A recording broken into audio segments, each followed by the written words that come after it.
Hello दोस्तों, आप लोगों का स्वागत है कोर एक्सप्लेनर चैनल पे। तो आज से हम लोग एक नई मानवा को एक्सप्लेन करने वाले हैं।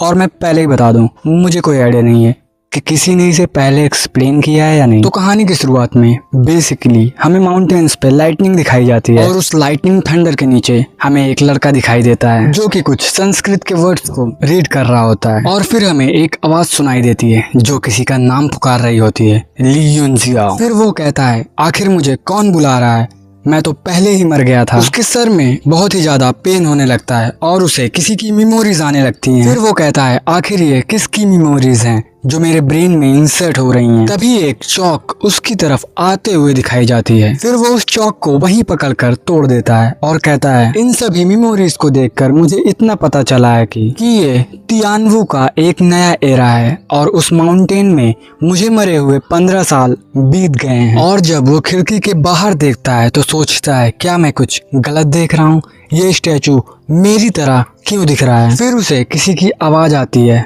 जो कह रही होती है, ली युनजियाओ, तुम्हारे अंदर बहुत हिम्मत आ गई है। और हमें वहीं एक क्लासरूम दिखाया जाता है जहाँ टीचर कह रही होती हैं, अब तुमने क्लास में सोना भी शुरू कर दिया। फिर वो शौक होते हुए कहता है, क्या मैं कहाँ हूँ? क्या मैं दोबारा रिबॉर्न हो गया हूँ? और टीचर अभी भी चिल्ला रही होती हैं और कहती हैं, मेरे सवाल का आंसर दो। एक ऑर्डिनरी मिस्टीरियस वेपन को कितने तरीके से क्राफ्ट किया जाता है। और फिर हमें टीचर का नाम बताया जाता है जिनका नाम होता है लुओ युनसेंग। और इनका नाम याद रखिएगा क्योंकि ये ली युनजियाओ की वाइफूज में से one of the main wife है। और हाँ, नाम में बिल्कुल भी कंफ्यूज मत होना क्योंकि अब मैं ली युनजियाओ को युनली कहा करूंगा। और फिर हमारा युनली टीचर को घूरे जा रहा होता है और सोचता है, इस लड़की का तो फिगर कमाल का है, लॉन्ग हेयर, प्रिटी फेस, और अगर इस लड़के को बैटल ड्रेस पहना दिया जाए तो वो बिल्कुल वैसे ही दिखेगी जैसे कि रेड लोटस मार्शियल सोवेरेन की तरह। अफसोस की बात है कि यह लड़की बस martial Lord of the 4 quadrant realm तक ही है। अभी तो इसे एक लंबा रास्ता तय करना है। और यह बात कहते कहते वो टीचर को घूर के देखता है और टीचर हैरान होकर सोचती है, ये कैसे हो सकता है? मैं एक मामूली लड़के के देखने से डिस्ट्रैक्ट कैसे हो सकती हूँ? फिर टीचर कहती है, जवाब दो, एक ऑर्डिनरी मिस्टीरियस वेपन को क्राफ्ट करने के लिए कितने तरीके होते हैं? टीचर सोचते हुए कहती है, लगता है मैं खुद किसी चीज में फंसी हूँ आजकल, इसलिए मेरा ध्यान थोड़ा भटक गया है। युनली अपने मन में हंसता है और कहता है, ऐसा बचकाना सवाल। तियानवू कॉन्टिनेंट के सबसे top 9 tier emperor grade alchemist का टेस्ट लेने चले हैं। एक जमाने में मैं वही था। युनली कहता है, वेपन क्राफ्ट करने के टोटल 48 तरीके हैं। और फिर सभी क्लास के बच्चे हंसने लगते हैं और कहते हैं, ये पगला गया है क्या? और कुछ बच्चे कहते हैं, ये लड़का तो अभी नींद में बड़बड़ा रहा है। और कुछ बच्चे तो ये भी कहते हैं, अबे चूतिए, टेक्स्ट बुक में साफ साफ लिखा है, फिर भी कोई इसे गलत कैसे बोल सकता है? और वो उसे टेक्स्ट बुक दिखाते हुए कहता है, ये देख, हमारे यांगदी ने सिर्फ 36 तरीके लिखे हैं। और अगर आप लोगों को यांगदी नहीं पता तो मैं आप लोगों को बता दूं, ये हमारे ली युनजियाओ के डिसाइपल्स में से एक है। युनली कहता है, यांगदी वो बच्चा, उसके अंदर इतनी हिम्मत कि वो उन 12 एक्स्ट्रा तरीकों को भूल गया जो गुफेंग ने खुद बनाया है। और हाँ, आप लोगों को अगर गुफेंग नहीं पता तो गुफेंग हमारा युनली ही है जो कि प्रीवियस लाइफ में इसका नाम गुफेंग था। टीचर शौक होते हुए कहती है, तुमने अभी क्या कहा? और फिर से हमें वही क्लास में सभी बच्चे हंसते हुए दिखाए जाते हैं और कहते हैं, हा, ये बच्चा पनिशमेंट के डर से अब कुछ भी बकवास बोल रहा है। कुछ बच्चे बोलते हैं, सही बात है, लॉर्ड यांगदी तो खुद महान मार्शियल एम्परर गुफेंग के स्टूडेंट हैं, भला वो कभी गलत कैसे लिख सकते हैं? और इस कचरे की हिम्मत कैसे हुई लॉर्ड यांगदी को ब्रेड बोलने की? तभी टीचर टेबल पर हाथ मारती हैं और कहती हैं, खामोश। और फिर वही दिखाया जाता है, सारे बच्चे शांत हो जाते हैं लेकिन युनली को कुछ भी फर्क नहीं पड़ रहा होता। टीचर बहुत ही ज्यादा शौक होकर सोचती हैं, लॉर्ड मार्शियल एम्परर गुफेंग वो सिर्फ तियानवू कॉन्टिनेंट के 3rd रैंक वॉरियर ही नहीं थे, वो एक टॉप टियर 9th रैंक के एम्परर ग्रेड एल्केमिस्ट भी थे। लेकिन उन तरीकों के बारे में आखिर युनली को कैसे पता चला? गुफेंग ने सच में वो 12 टेक्निकल क्राफ्टिंग मेथड बनाए तो थे। टीचर बाकी क्लास को सच बताते हुए कहती हैं, लेकिन टेक्स्ट बुक में वो 12 तरीके इसलिए नहीं डाले गए क्योंकि वो आम लोगों की समझ से बिल्कुल बाहर है, इसलिए लॉर्ड यांगदी ने उन्हें बुक में इंक्लूड ही नहीं किया। क्लासमेट शौक होते हुए कहते हैं, टीचर युनली को सोचते हुए कहती हैं, सब तो कहते हैं कि ये युनली मार्शल आर्टिस्ट में एकदम कचरा है और उसके चक्रास भी बंद है, और अगर वो इतना ही नालायक है तो उसे ये सीक्रेट बात कैसे पता चली? टीचर सोचते हुए कहती हैं, कभी कभी ऐसे लोग भी होते हैं जो मार्शल आर्टिस्ट में बिल्कुल भी अच्छे नहीं होते हैं, लेकिन अगर युनली को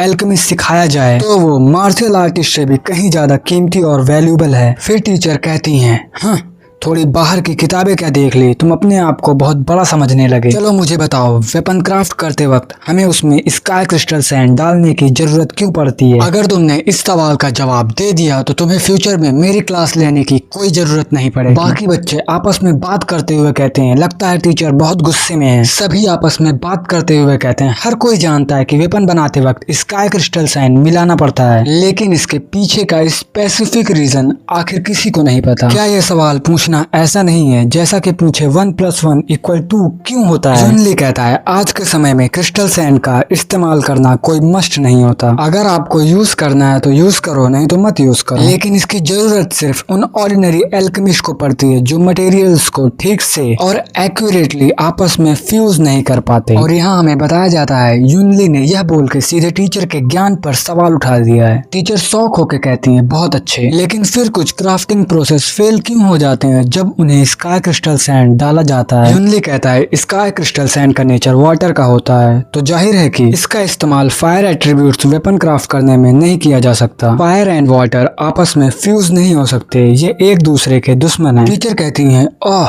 अब मुझे समझ आया। अच्छा तो चलो मैं तुमसे एक और सवाल पूछती हूँ। और ऐसे ही हमारा युनली कुछ सवालों के जवाब देता है और बाद में टीचर अपने जानकारी के हिसाब से कुछ पता कर रही होती हैं और उन्हें कुछ समझ नहीं आ रहा होता है, लेकिन युनली की वजह से उसे समझ आ जाता है आखिर उसे क्या करना है। फिर वो वहाँ सभी बच्चों को कहती है, सब लोग आज खुद से पढ़ाई करेंगे, मुझे थोड़ा काम है। और वहाँ से सेल्फ स्टडी चिल्लाते हुए वो वहाँ से चली जाती है। और फिर हमें युनली को दिखाया जाता है जो कहता है, आज से मुझे लू यांग शांग की क्लास लेने की कोई जरूरत नहीं। फिर वहीं एक बच्चा कह रहा होता है, आखिर ब्रदर युन को क्या हो गया है? वो तो बस एक ली फैमिली के कचरे हुआ करते थे, क्या ऐसा हो सकता है कि ब्रदर युन आखिर एक जीनियस है? फिर वहीं एक यंग मास्टर कह रहा होता है, एक एल्केमिस्ट बनना मार्शल आर्ट जैसा आसान नहीं होता। फिर हमें वहीं दिखाया जाता है, क्लास के सभी बच्चे हंस रहे होते हैं और कह रहे होते हैं, हाँ यंग मास्टर ने बिल्कुल सही कहा। फिर वहीं हमारे युनली को दिखाया जाता है जो कह रहा होता है, क्या यही है तियानसू का नया कैपिटल? फिर वो अपने मन में सोचता है, तो यही का यांगडी है एल्केमिस्ट मास्टर, तो ये स्टैचू जरूर यांगडी के द्वारा बनाया गया होगा। और वो अपने मन में सोचते हुए कहता है,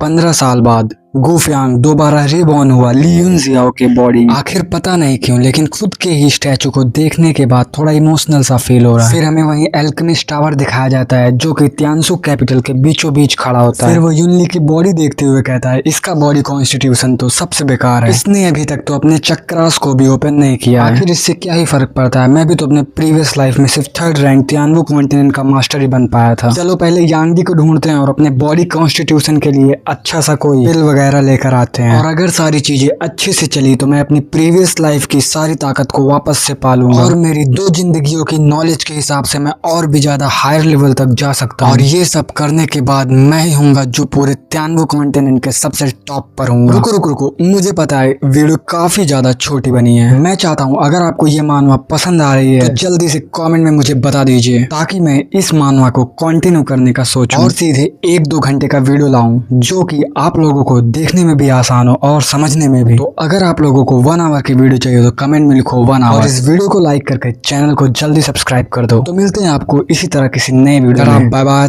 थैंक यू।